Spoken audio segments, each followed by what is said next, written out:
Good morning, everyone, and thank you so much for joining us today. So we're going to kickstart very quickly, right on time, so that we're able to finish up in time as well. My name is Stephanie Iwunze, and I work with the UN Global Compact Network in Nigeria. And I have a couple of my colleagues on the team who I would introduce as we go into the presentation today. So first thing first, thank you so much for taking the time to learn about the UN Global Compact and how we are uniting the business community to accelerate and scale global impact. I'm going to share a brief background on the UN Global Compact and then talk about, basically how we got here since 25 years. First, we're going to just introduce my colleagues on the call. So I have Jessica Merhaj. She is the manager, participant relations for Middle East and Africa. I also have the head of programs based in Nigeria for the UN Global Compact Network here in Nigeria, Gloria Okorie, and myself, Stephanie Iwunze. I serve on the programs team as well. So we are going to be taking you through the value proposition of the Global Compact, talking about the program offerings that we have in country and also on the global scale. We would also have a section where you get to ask questions, and would also be having polls just to gauge your understanding of the Global Compact and how best we can tailor the conversation while basically so that we're basically maximizing our time. So thank you very much for joining us once again. So just a quick background on the Global Compact. The then Secretary General of the UN of the United Nations, Kofi Annan, at the time had 25 years ago launched the Global Compact with the idea of creating or providing a human face to global markets. And at the time we had 40 companies and their CEOs who had signed up to the Global Compact, basically, and that's how the Global Compact started. And so together the companies devised a set of principles or values which would form the basis upon which responsible businesses should operate, and they are divided into 4 thematic areas: human rights, labor, environment, and anti-corruption. And these are also areas that businesses have very outsized effects on. And also, it's important to note that the principles at the heart of the UN Global Compact, we can't have any conversations without having these principles, or all our programs are basically designed around these principles, and they are common ethical and practical framework for operationalizing corporate responsibility, and they are derived from UN declarations and conventions that represent the fundamental values that businesses should embed in their daily strategies. And in addition, because we are, of course, the UN, we also have to deliver the private sector on the Sustainable Development Goals, which we have just 5 years or less than 5 years to meet. So we have a clear framework, we have a clear approach, and basically this forms how we work and how we deliver our programs here at the UN Global Compact. So moving forward, of course, we have grown. It's been 25 years. We have grown into 20,000, a network of 20,000 plus businesses. We have a good range of SMEs and large companies joining the Global Compact, just to show that we are for all companies of all sizes, regardless of your geographical location, your size, or your sustainability journey. And also we are present in 160 plus countries with UN Global Compact participants, and we have more than 70 country networks across the world. So we have grown, and we can say that we're able to drive scale more than any sustainability initiative can, because we have the scale across different countries and across different company types and sizes. So I would now hand over to Jessica. She would take us through basically the business case of sustainability and why it's important for us to embed sustainability into the work that we do as businesses. Thank you, Jessica. Yeah, thank you so much, Stephanie. So as Stephanie said, thank you, first of all, so much for joining this open house. Having these conversations, really fuels our passion for advancing sustainable practices in the corporate world. So, we're definitely dedicated to promoting sustainability on a global scale. And, it's with leaders like yours that we're actually able to do so. And sustainability is definitely an essential part of business today. I'm sure you're, already sold on the business case, let's say. But the data is quite conclusive. if we go to the next slide, whether you're looking at PwC's report, our own report, McKinsey's report, all the data sort of leads to the same thing. From a consumer and sort of employee engagement standpoint, embedding sustainability in a company strategy and practices can, provide us with multiple benefits. And more specifically, we found that, sustainability positively impacts investor, consumer, as well as employee decisions. So today, consumers are, increasingly aware about sustainable practices. They care about sustainable practices. For example, the report from PwC finds that, consumers are increasingly prioritizing sustainability in their consumption practices. We have, 80% of consumers who are now willing to pay a premium fee for sustainably produced goods. So this is really because many consumers are increasingly seeking sustainable products and solutions. And in parallel to that, we have, ESG commitments that are really driving consumer purchases and enhancing brand loyalty as well. So we found that, consumers are willing to support brands that really demonstrate a genuine commitment when it comes to sustainable goods, sustainable, objectives, KPIs. And this is really sort of, driving loyalty and premium pricing as well. And then similarly, this also improves, employee commitment. So to attract top talent, it's definitely essential for businesses today to, really embed sustainable practices within their organizations.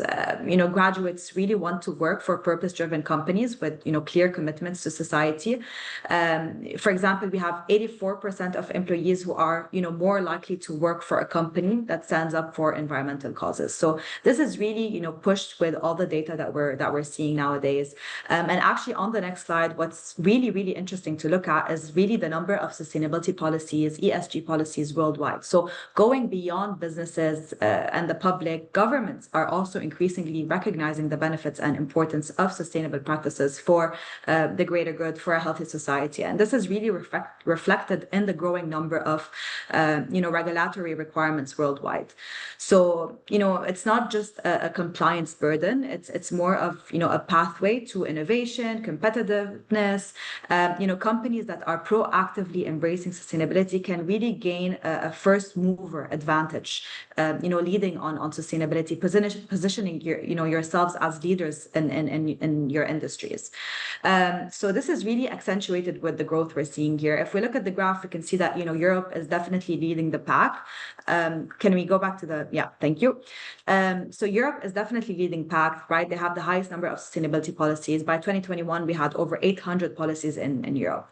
And regions like Africa, you can see that they're, lagging a bit behind with just under 150 policies. But what's good is that our indicators tell us that this is really the time where regions like Africa will start to see, exponential growth in number of sustainability policies worldwide. And this is really accentuated with the growth that we're seeing in the region. Africa was our fastest growing region for the Global Compact last year. We had a 30% growth. It was almost triple the growth of other regions, which is definitely great to see. We're at, already over 1,200 participants, some of which are top companies in the region, but also highly strategic SMEs, startups who are very much committed to sustainability. So this is one definitely pushed by the private sector wanting to be held accountable, but also governments mobilizing themselves, implementing national visions, and really seeing, the success out of that as well. So, businesses are definitely taking action. And if we go to the next slide, we had a survey actually with the over 20,000 companies that we have, as Stephanie mentioned. And CEOs are, really starting to recognize the growing importance of integrating sustainable practices into their strategy. So, business leaders around the world are really starting to take action. Today, 91% of business leaders have made public commitments to advancing one or more of these sustainable development goals. So not just making, public announcements, but really demonstrating a clear alignment with, global priorities. And it's not just about, making commitments, it's really about action as well. So for example, 78% of business leaders have identified a clear business case for advancing at least one SDG. So, really sort of implementing these different policies and, taking taking actions and the necessary steps to actually achieve these SDGs. So there's really a strong understanding of, the impact that businesses have on these goals.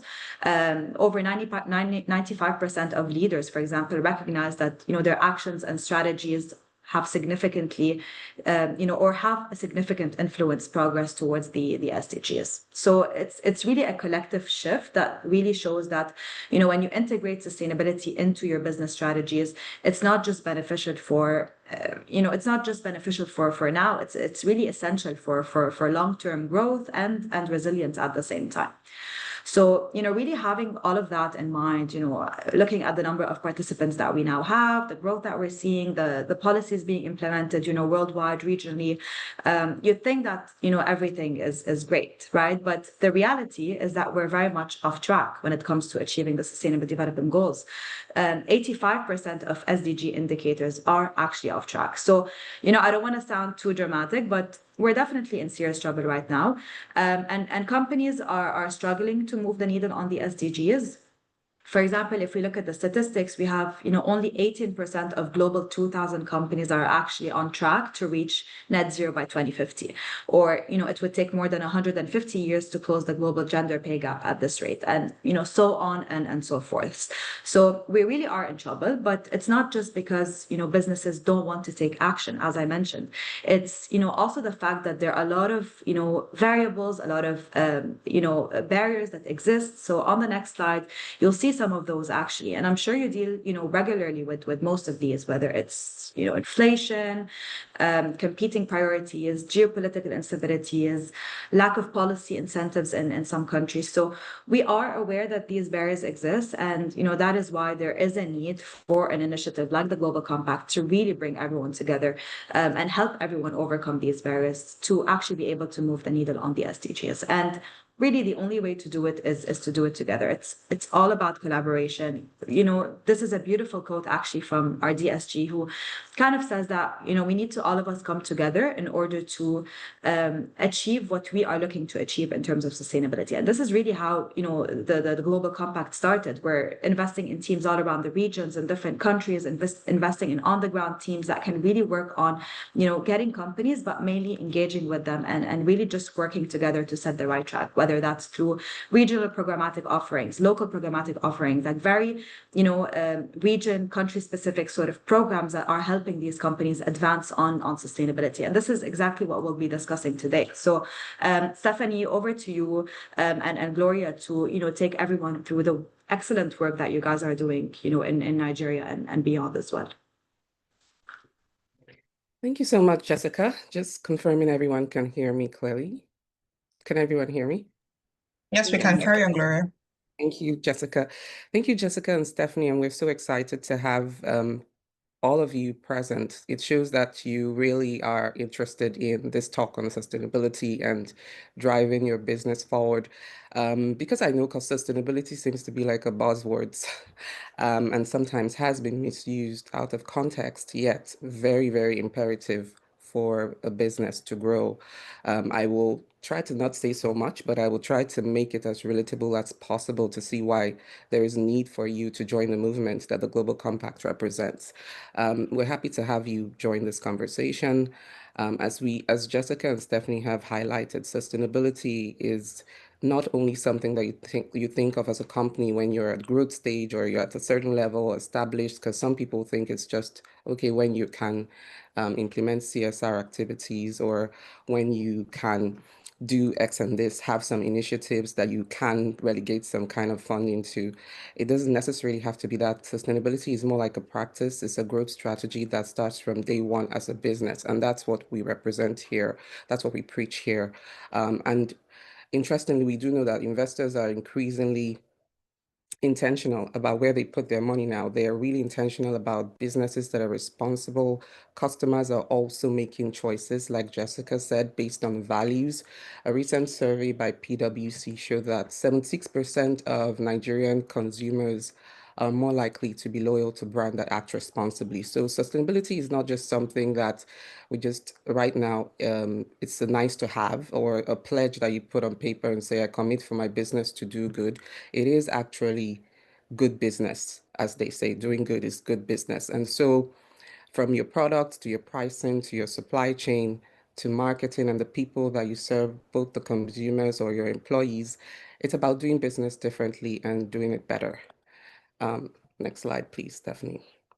So according to the Business Commission on Sustainable Development at Davos, achieving the SDGs could open up an estimated $13 trillion in market opportunities. So it shows that if you're a business that is very intentional about ensuring that you have ethical practices, you have responsible practices, you're on the right track to unlocking this $12 trillion.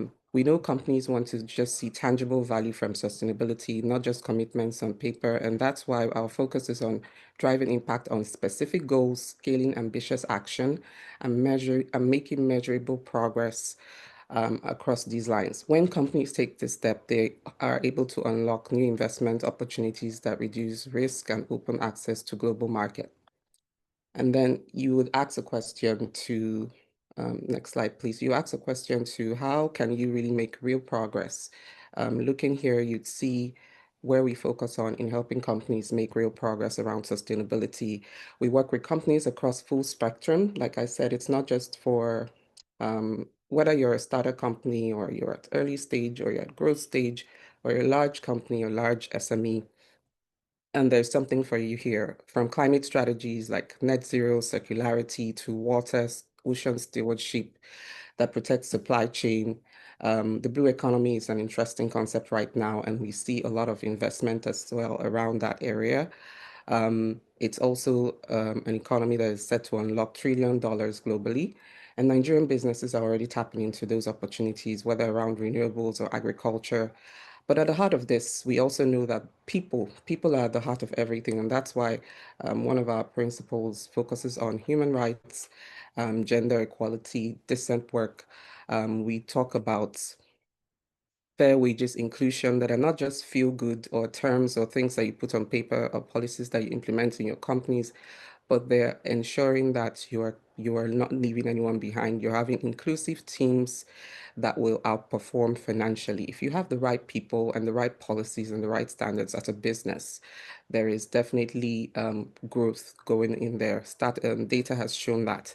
And firms that invest in fair employment practices are bound to have productivity and high retention rates.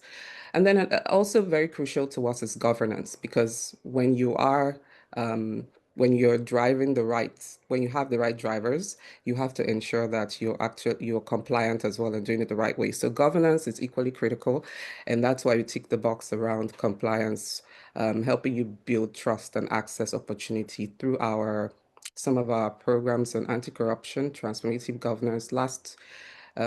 A year or two ago, we had the Sustainable Supply Impact Program that we ran with the Dangote company, and it really got a lot of companies onboarded to ensuring that their supply chain it was on track.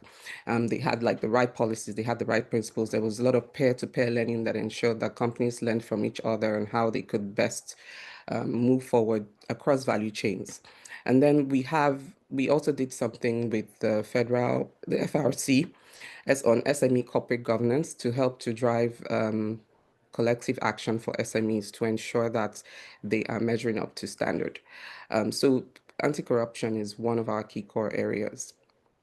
One of the opportunities as well that you stand to gain as being part of the Global Compact, you would see in the various streams, like the next slide will say, we engage in global gatherings. We love to drive connection because we also believe that connection and communities help to drive learning and action. And so you can engage in global gatherings, peer learning groups, our accelerators through the capacity building channel and policy advocacy platforms. One of the things that we did this year was to drive companies to contribute to the voluntary national reviews, which is one of key areas that countries advance SDGs and report on SDGs globally. And so we had some of our companies in the network participate in contributing inputs to the VNR. and also the National Determined Contributions, that's the Climate Action Plan. As we would also show you in some of the activities we had this year, Nigeria is trying to position itself. We're trying to see how private sector can also lead the conversation around driving climate action. And we were very, very key in contributing to that as well through the NDCs. So this, as you can see from these slides, whether it's peer learning groups, whether it's the Think Labs, we generally love to see how collective action can drive change, and being part of the network allows you to access these resources and platforms. Next slide. One of the initiatives that we ran was the Spark. One of the initiatives that the Sustainable Supplier Impact Program transcended to is the Spark program. So the Spark program is like a platform that allows SMEs at all levels, particularly like the micro SMEs, to access resources that could help them drive commitment to doing good business, like we've been saying. And so the platform has an array of resources, and not just a platform to learn, it's also a platform to connect. You connect with other businesses across the different regions, see what they're doing on supply chain, no matter your sector. And we have various offerings for members as well. And for large companies, whether it's about scaling innovations and saving millions in operational costs, or even strengthening your brand equity, Spark is an initiative to help you get there. So those are some of the offerings that you get to enjoy by being a member of the Global Compact. As I mentioned earlier, you would see some of the programming that we've done as well in helping businesses across levels to connect and amplify action. You could see that earlier this year, there was a meeting with the Executive Secretary of the UNFCCC, which is the UN body that is responsible for ensuring that countries stay on track with their commitment to climate action. So we were able to bring businesses together to meet with the executive secretary during his visit to Nigeria, and then they had like a high-level dialogue where they discussed opportunities and also input to ensuring that Nigeria stays on track. We know that market access is critical, so we keep creating pathways for responsible businesses to plug into new supply chains. Some of the other activities that we had, Stephanie, you can go to the next slide. Some of the other activities we had also the CEO roundtable. As I mentioned, connecting people is one of the things that you stand to gain as well. So we had a CEO roundtable in collaboration with the United Nations office here in Nigeria and Sterling One Foundation, who happens to be one of our members. And this focused on accelerating implementation of the SDG through the 6 transition pathways. So there were lots of conversations. There were also lots of partnerships that came from that gathering. So these are some of the things that we also implement across board at the network here in Nigeria. Next slide. We also this year had a World Environment Day private sector dialogue with one of our member companies as well, IHS Towers. And we convened a lot of other companies and members of the network to discuss how we can advance environmental stewardship in Nigeria, how to ensure that businesses stay on track and aligned in reducing carbon footprint and staying competitive towards net zero. So those are also part of the things that we do here at the network. Next slide. And speaking of on the global stage, we do position our companies for visibility. We had a session at the 4th International Conference on Financing for Development in Spain, and we discussed reframing risk and returns. We had the AFDB, we had some investors, impact investors from Small Foundation and the GSG. They were part of the conversations, and all that we were looking at was how to lower barriers around financing for businesses from the private sector standpoint. We also had interesting investors. We've also had sessions with the Green Climate Fund as well, and they were very key on Nigeria, and they were key on some emerging markets and how to see that there is large visibility there. And so we're also at that stage where we connect businesses to opportunities like this, where they can be part of conversations at the high level. Next slide. Here is an overview of some of the programs we've run. Like Jessica mentioned, we are very intentional about capacity building. So we've had accelerators where our companies have been part of it. Here is an array of some of the companies who've been part of the accelerators we've done this year on anti-corruption. We've also on human rights, sorry. We also have like something coming up with the business integrity team, which is like the anti-corruption bits. It's the business integrity action challenge, where companies can stand to get some reward for being part of the challenge. So this is a part of some of the other accelerators we've run. We also run the Young SDG Innovators Program as well. We've also run the Target Gender Equality. It's about to kick off in a couple of days, and all we're trying to do is just ensuring intentionality in helping the businesses, guiding them through as they go through this route of being responsible and meeting with the global targets. Recently, we also were part of the United Nations SSE, where we convened our companies to have the training on how they can align with the IFRS standards on reporting. Reporting is very important to us. As Stephanie is going to speak to it later in the slide, because we know that as they always say, what cannot be reported, what cannot be measured, cannot be done. So we also are very intentional about helping companies and ensuring they report right and they stay on track with the global standards. Next. So here is also an array of some of the key strategic engagements we're going to be having in for the rest of the year. Like I mentioned, the Target Gender Equality Accelerator will kick off this month. We will also be present at the United Nations General Assembly, which we are always present every year. That's also one of the key global gatherings that we bring our companies to ensure that they are represented and visible on that global stage. So we will be present at UNGA, and we will have a side event in New York where we would have dialogue with high-level stakeholders as well. We will also have the private sector forum, where some of our companies will also be attending. And then we will have the Unstoppable Africa, which is a very common annual convening where our companies will also be present.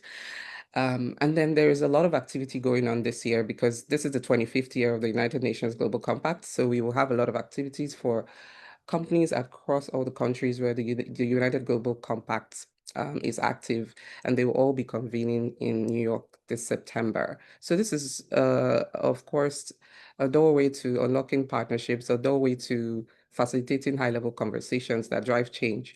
And this is definitely something that we offer to members of the Global Compact. Okay, if you can go to the previous slide, Stephanie, let me just speak to the rest of the other activities that might be happening in the course of the year. So we have one of our accelerators, the SDG Ambition Accelerator, which is all about helping you refine, like, what is that SDG goal that you're targeting, and how can we help you refine it better in line with the sector that your business represents.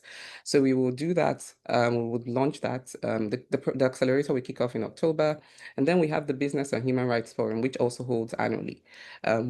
Business and human rights is one of our core pillars, and we are always excited to help companies in that journey to ensure that they have it right when it comes to human rights, when it comes to treating employee rights and everything around that. So there will be a forum in Geneva. There will also be the one in Lusaka that will be happening for the African region, and the global one happening in Geneva. And then the COP that happens every year as well. We're very active in that. So these are some of the activities and key strategic engagements that we have lined up for the rest of the year. In the coming year, we have interesting conversations around supply chain and sustainable finance. And we will have companies also showcased and present in conversations and dialogue around that. We see the trend we see the trend globally and where the trend is moving, and we want to ensure that at the UN Global Compact here in Nigeria, we are representing companies, we're helping them achieve these targets, we're helping them access opportunities, and we're helping them drive their commitments to change. I will launch a poll now to just get a sense of where you are as a company. Just let me know if you can see the poll questions. We just have a couple of questions that would love to hear from you to know where you are as a company, what your sustainability journey is like, and what excites you more as you decide to join the Global Compact. I will just give a couple of minutes for this poll to take place.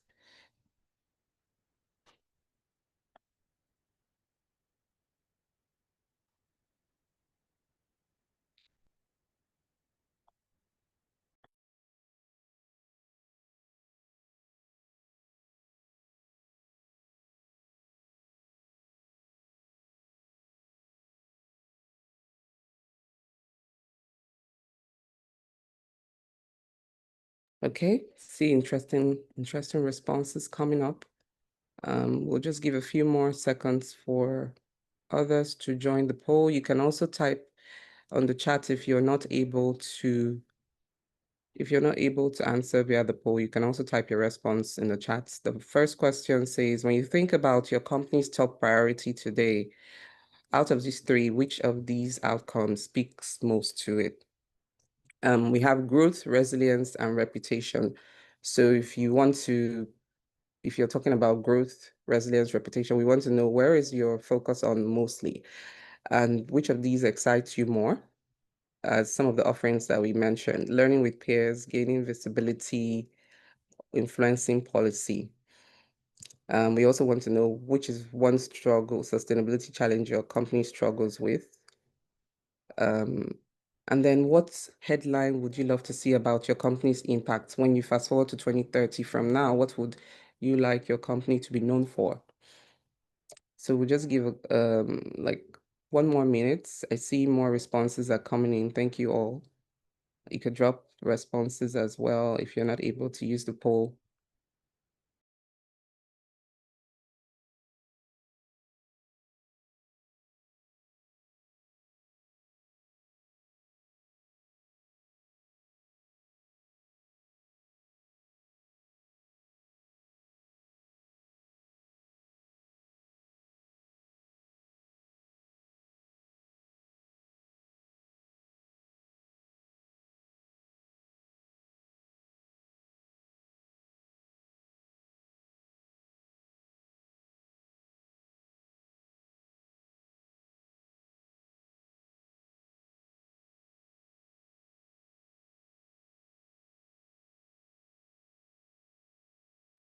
Okay, see the questions, the responses are coming. Let's just give it a couple more minutes.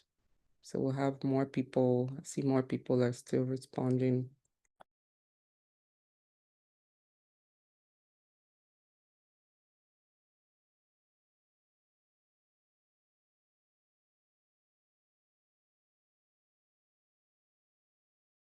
I also see that there are questions in the Q&A. We will attend to the questions shortly.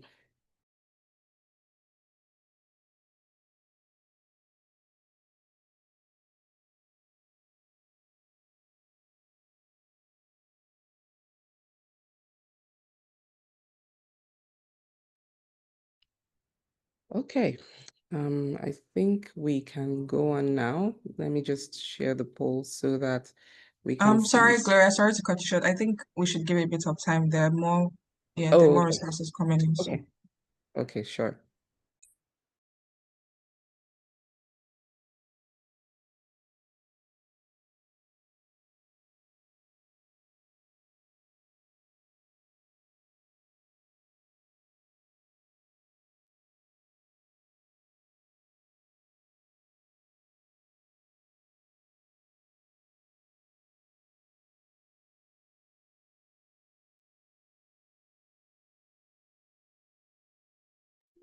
Okay, so I see that we are now on a stagnant, so I think we can go on. Thank you. All right, thanks, Stephanie. So let's see what the results show. And yes, so here are the results of the poll. About 48% of us, the highest, when you think about your company's top priority today, 48% of us say growth is our top priority, and I would understand why growth is, because as you know, when your business grows, you can do so much more.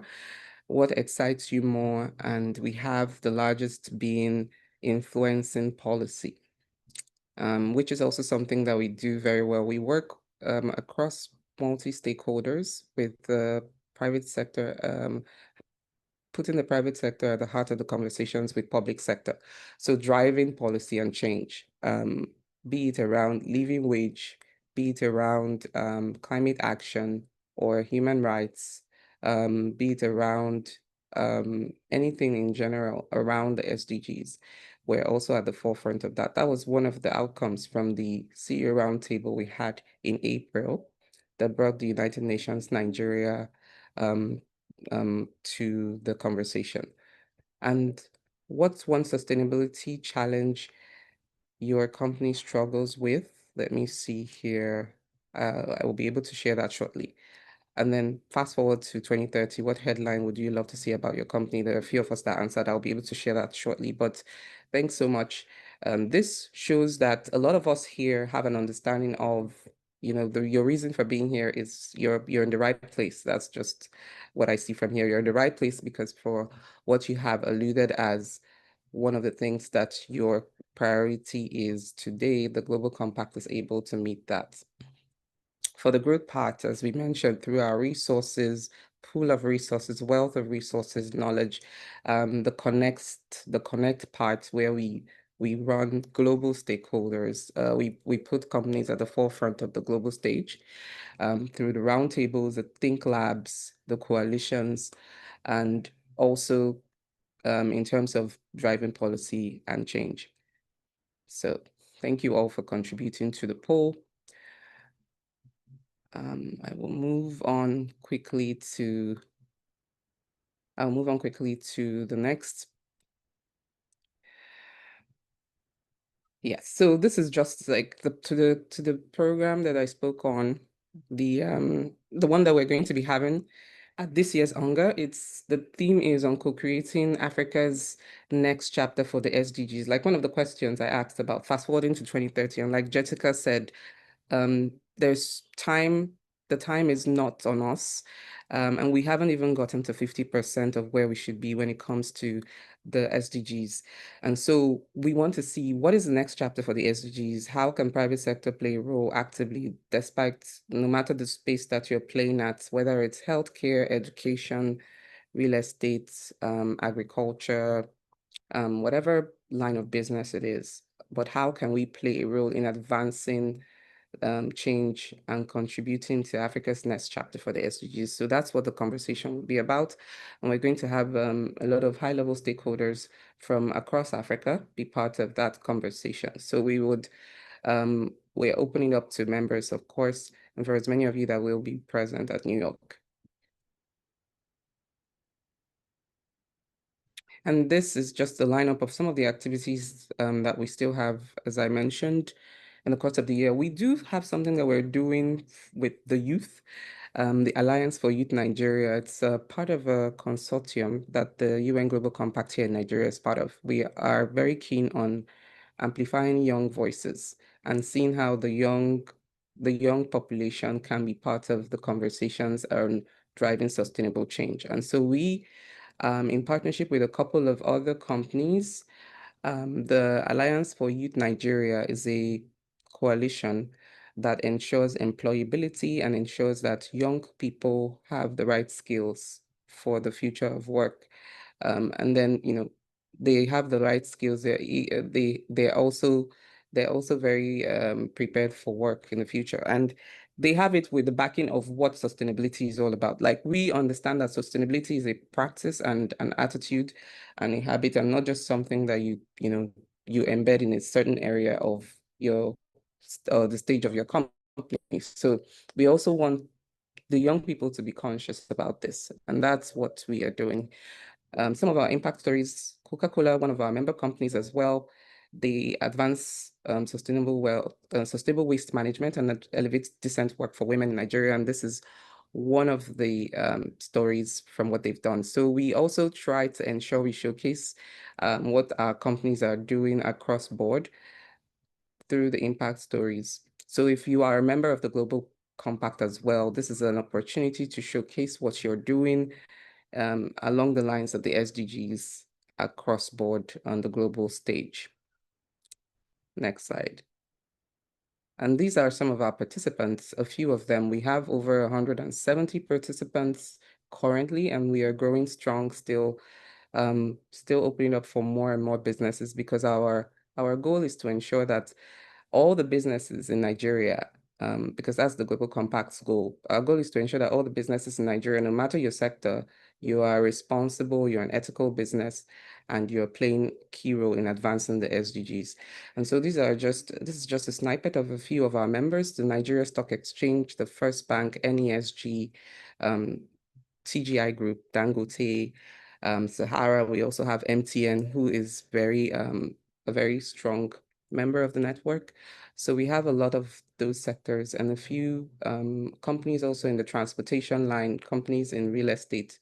We do have a wide array of sectors in the Nigerian network. And so for even smaller businesses who wish to join, this is also a way to connect with some of the large corporates that are already advancing some of the things, the work that you're doing, and see how to plug into their supply chain as well.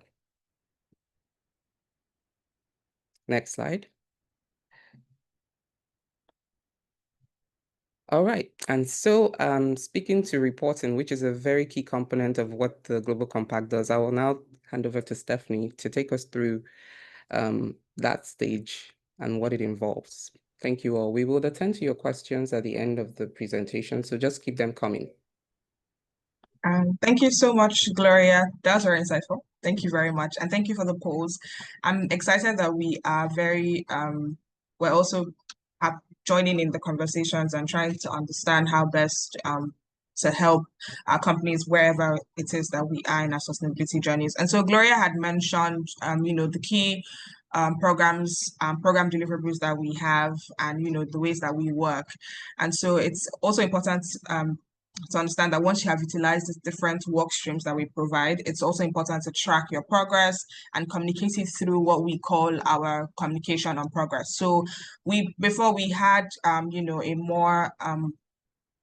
more manual system for this communication, but now we have a new digital questionnaire that enables companies to communicate their performance, to track, and also to measure their progress and continuously improve.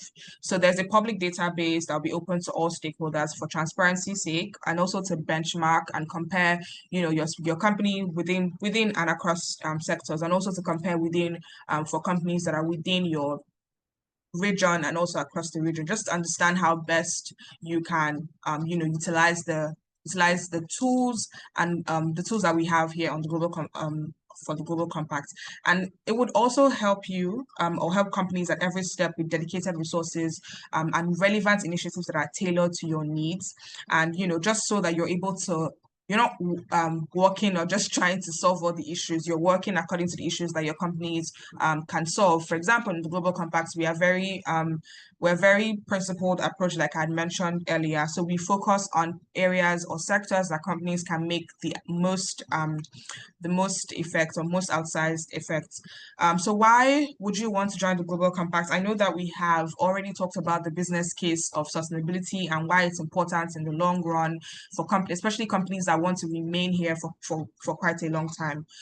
We have companies that celebrate 80 years, 100 years, and 50, they have sustainability plans. They have plans to ensure that they're not just making profit for the short term. They have plans to ensure that they are moving forward. So why do you have to join the Global Compact? We have seen that we take annual surveys from our participants to understand how best we can come in, what kind of programs to change, what kind of programs to bring on board, what kind of programs we have to withdraw, and how best to tweak it. And so we have the numbers are good. The numbers on the screen are good. And so we have 96% of them saying that we are helping them to advance sustainability in their own companies. We have 68% of them saying that we're guiding their corporate sustainability reporting, which is something that is very important, especially for companies that are listed on certain stock exchanges. I know that for the Nigerian Stock Exchange, you have to, a sustainability report is a compulsory part of your membership and part of your membership in such stock exchanges. And so we help companies and guide them with their corporate sustainability reporting.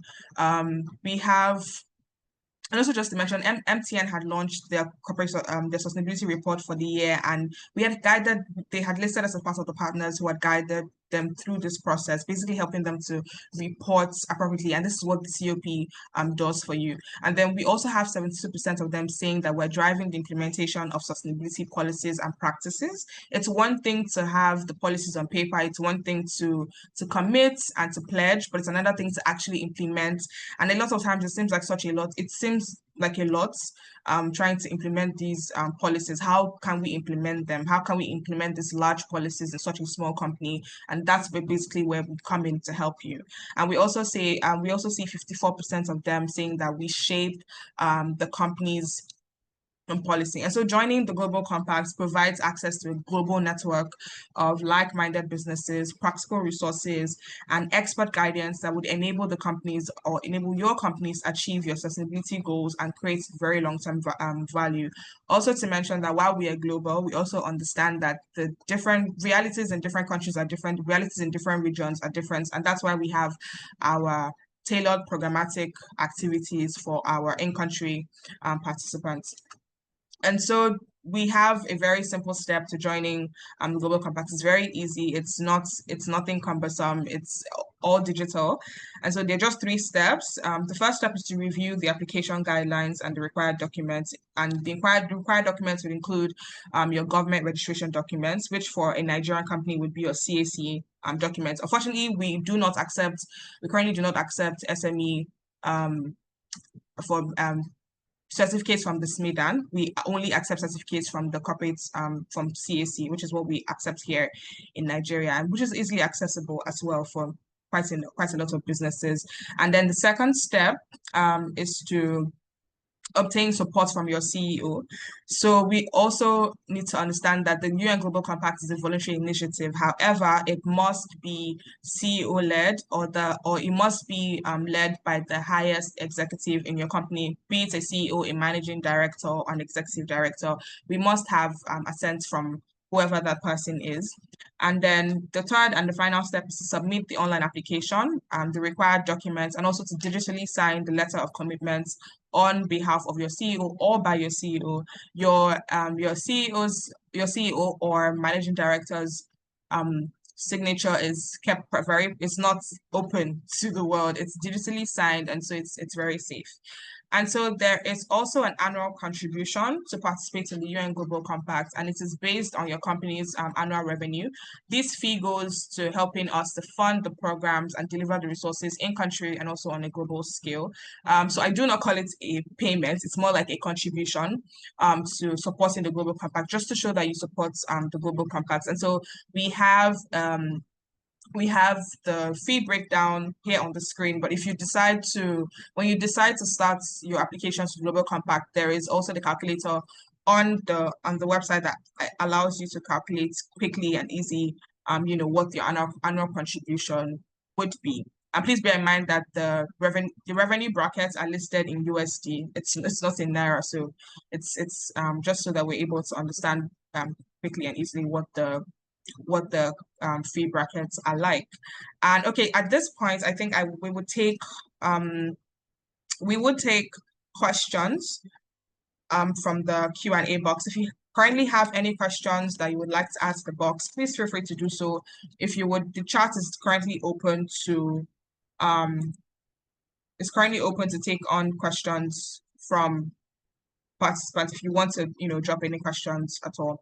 And so for now, I think I would stop sharing. Okay, no, you don't have to stop sharing the screen. So Gloria, do you want to take the questions? Sure, I could take a few of them, although I have tried to respond to a few as well. Okay. I think I will take one that was asked on by Henry, who says, what is he's a founder of Fencas Group Limited, and their property investment, infrastructure development, and technology business based in Lagos. And his question is, how do you support startup corporate organizations in integrating these principles in their various organizations. And my response to Henry is for any business who wants to integrate these principles, like we've discussed earlier, that's where the tools and resources we have come to play, whether it's through the accelerators. The accelerators are typically hands-on. We have accelerators, that SDG Ambition Accelerator that tells you how you can set your SDG ambition targets for whatever SDG that you are looking at as a company. The Target Gender Equality Accelerator focusing on inclusion and gender. The Climate Action focusing on climate action, net zero. We also have a lot of think labs that are going on. There is one on procurement. There is also one for CMOs, which are marketing professionals. So there is something for everyone. We have coalitions, CMOs, that's something for sales, marketing, and ensuring that they're embedding sustainability in their thought process and how they think about their strategies. We have, whether it's the Coalition for Sustainable Finance for CFOs as well, thinking about reporting, financial reporting, and thinking about even how you position your business to access and unlock investment opportunities in the global landscape. So whatever it is that you have, the accelerators, tools, and resources we have, all have that. And all you have to do is just be a part of the network to access that information. And let me see if there's one more question. I don't know. Okay, Yeah, have you answered the question from Mohammed live? yes, I think okay. it's So, should answer live. similarly to the question from Henry, stranded assets, we understand that they're a powerful driver for change. So, the Think Labs also help to, so when you have a couple of businesses that are in the same sector, that's one of the things that the Think Labs do. A couple of businesses in the same sector and the same space and facing the same challenges in Nigeria, and then you're thinking about what is the way forward, and you want to bring the relevant actors to play. So that's what the Think Lab is, the coalitions as well. So you can drive conversations even from your end, no matter the sector that you play at. So for stranded assets, I would say our programming and our accelerators address this, turning resilience into a simple, profitable business case. So just join and be part of the network, so you could be part of the conversations that are already advancing globally. There might already be solutions that other countries have adopted. Those are some of the things that the coalitions can also do, and the accelerators as well. I don't know if there's anything you want to add, Jessica, to the response or to the questions? No, I think Gloria, you perfectly answered the question. I think your answer applies to some of the other questions that were asked actually about the healthcare sector. One thing that I would maybe like to add is that when you join the Global Compact, you're not only joining from within the Nigerian country network. You're sort of part of a global community of like-minded people from various sectors. So if I focus on the healthcare sector, for example, we have over 1,000 companies in the space, from pharmaceutical companies to hospitals to biotech. So what that means for companies in Nigeria within that particular sector, for example, is really the chance to tap into a peer community that's facing similar challenges, that's coming up with innovative initiatives that could be implemented, that could be relevant for other organizations as well. So through these peer learning groups, the Think Labs, companies can really exchange practical insights on issues like sustainable supply chains, health equity, climate health linkages. We also organize sector specific sessions or even topic specific sessions for example on ESG reporting in healthcare, and different sort of topics that could be relevant for organizations. So there's really this, learning and peer learning opportunity where you're able to also communicate some of your suggestions with the network. And because we have this, community of like-minded people from the same sector, let's say, we're able to really organize, different sessions that would really provide, our participants with both global best practices and opportunities to shape solutions that are relevant to local contexts or realities, let's say. So that's just maybe one thing that I wanted to add. And I think there was also a question on whether the global or whether the data from the PwC report included a bit of, data on the local Nigerian context. So the report that I was mentioning, the PwC Consumer Intelligence Series, is based on a global survey. So it doesn't actually, break down, results for Nigeria specifically. But I think, Gloria, you mentioned that PwC Nigeria has put out its own sustainability, outlook reports in 2021 and also in 2023. So this provides, local context on issues like, energy transition, regulation, market dynamics. So while the global, report shows more broad consumer and business trends, we have, Nigeria-specific insights that sort of share the same, results that we found within the global survey. And just quickly, I think, because I quickly skimmed through it actually, and Gloria, please correct me if I'm wrong. I think you've also included a bit of statistics, but the Sustainability Outlook report from Nigeria really emphasizes on, three key realities that are shaping business today in Nigeria. First, that the country, heavily depends on oil, and this exposes companies to climate and regulatory risks. And second is that there's a lot of, evolving policy infrastructure, like sustainable finance reforms, the 2021 Climate Change Act. So these are really driving businesses to, integrate more ESG into their planning. And third, because there's a limited access to sustainable financing and, a pressing need for this infrastructure investment demand, there's a lot of innovative public-private collaborations to, make this transition both viable and equitable. So Nigeria is definitely focusing on sustainability. And again, we're more than happy to maybe provide you guys with more Nigeria-specific data if needed. But PwC's Nigeria report really outlines all of this in detail as well, if you're interested.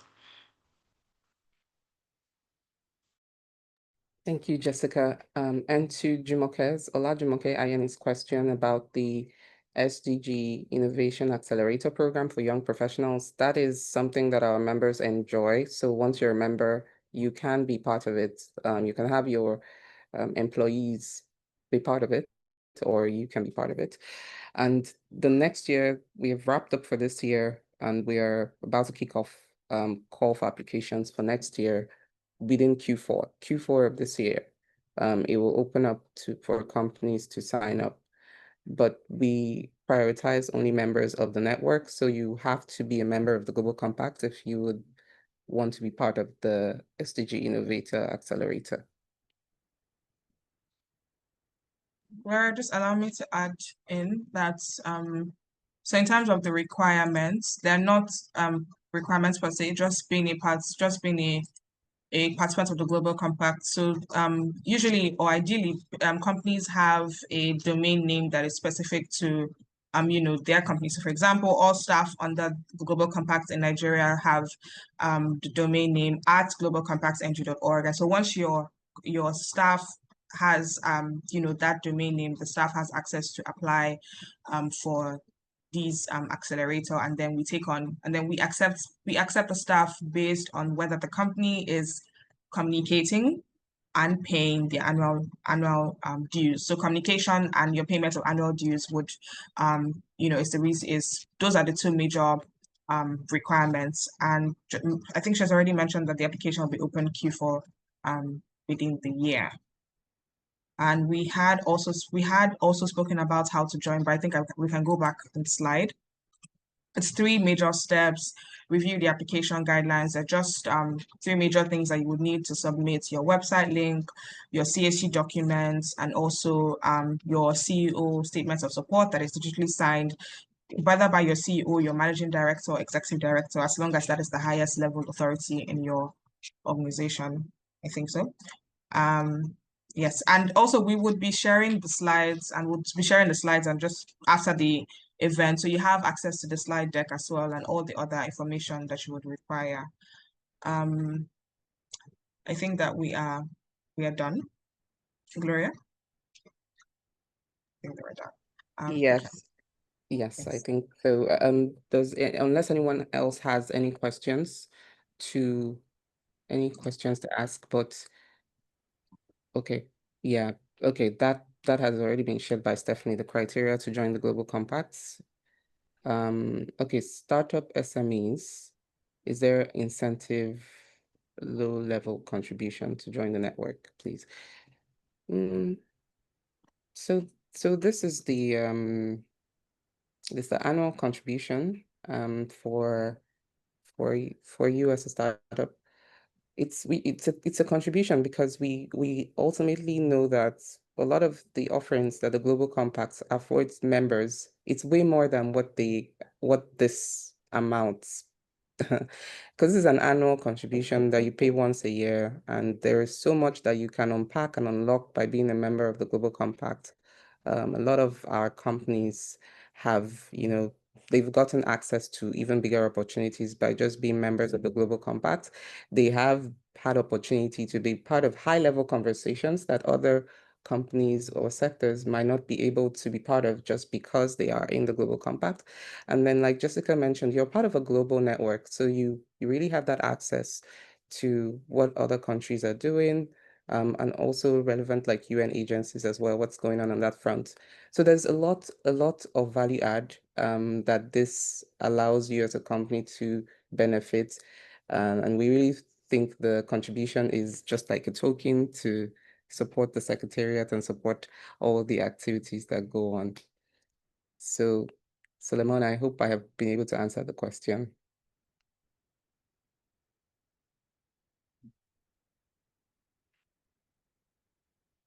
Great. Thank you very much, Gloria. So we don't have any open questions anymore. I think we have done justice to the questions that have been asked. Thank you to everyone who has joined us today. We're very thankful for your time. We do not take your time for granted. Thank you for taking out the time from your busy schedule to join us today. We're going to be sharing the slide deck and any other information that we may have shared here today so that you can go back to your stakeholders or your team just to give them any form of feedback that you would require. And we look forward to receiving your applications to the Global Compact and also working with you here in Nigeria. So thank you so much, everyone, for joining. Thank you, Gloria. Thank you, Jessica. And have an amazing rest of your day. Thank you very much. Bye, everyone. Thank you, guys. Bye-bye.